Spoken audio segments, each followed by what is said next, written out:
Dengan serendah RM380, apa yang bakal kita dapat sepanjang perjalanan di Taman Negara Pahang adalah nombor 1, menginap di resort yang satu-satunya mempunyai pandangan river view, iaitu Asia Camp Resort.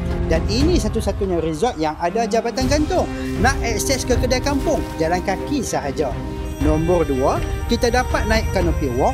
Di hujung perjalanan boleh nampak Gunung Tahan. Nombor 3, kita sama-sama naik bot rapid shooting. Sepanjang naik bot, kita basah sama-sama.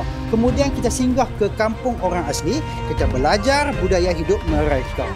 Nombor 4, kita berjalan pula di tengah hutan Taman Negara pada waktu malam. Inilah peluang kalau nak tengok unggas hutan yang pelik-pelik pada waktu malam. Beri peluang pada anak-anak menghargai khazanah hutan. Biarkan anak-anak tengok betapa indahnya hutan di Taman Negara dan beri peluang pada diri kita release tension dalam hutan.